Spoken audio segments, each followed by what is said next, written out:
ఇలాంటి లక్షణాలు కూడా ఈ పౌర్ణమి పిల్లలకి ఉన్నాయి.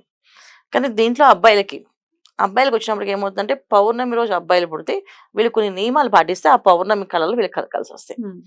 ఏంటి తల్లిని గౌరవంగా చూసుకోవాలి, వీళ్ళు భార్యని గౌరవంగా చూసుకోవాలి, సమాజంలో ఆడవాళ్ళ పట్ల చాలా గౌరవంగా ఉండాలి.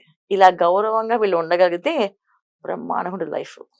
కానీ చాలా వరకు ఏంటంటే గౌరవంగా మాట్లాడుతుంటారు, రివర్స్ లో ఉంటారు. పౌర్ణమి కదా వాళ్ళ ఇష్టం, డెసిషన్స్ మా ఇష్టం, మాకు ఒక క్లారిటీ ఉంది చేసుకోగలం అని చెప్పి కొంతమంది డిపెండ్ వేరే వాళ్ళ మీద డిపెండ్ అయ్యి వాళ్ళ మీద చేసేస్తూ ఉంటారు. సో వీళ్ళకి పౌర్ణమి రోజు అబ్బాయిలకి ఏంటంటే వీళ్ళు దత్తాత్రేయుని కొలవడం, ఎక్కువగా ఆరాధించడం, తర్వాత తండ్రిని గౌరవించడం, తల్లిని గౌరవించడం, ఈ కంపల్సరీ ఈ పనులు చేస్తేనే ఆ పౌర్ణమిలో ఉన్న కళలన్నీ వీళ్ళకి వస్తాయి. అంటే సంపద, ఐశ్వర్యము, ఆరోగ్యము, తర్వాత వీళ్ళకి ప్రాపర్టీస్ నిలబడ్డము. చాలా మందికి పౌర్ణమి రోజు పుట్టిన వాళ్ళు ఏం ప్రాపర్టీస్ బాగా నిలబడతాయి కదా, కానీ ఒకరికి ప్రాపర్టీస్ నిలబడవు, వెళ్ళిపోతుంటాయి. స్థలాల్లో కొంటారు, అలా అమ్మేస్తుంటారు. ఇల్లు కొనడమే కష్టంగా మారుతుంది, కొన్న ఇల్లు నిలబెట్టుకోవడం కష్టంగా ఉంటుంది వీళ్ళకి.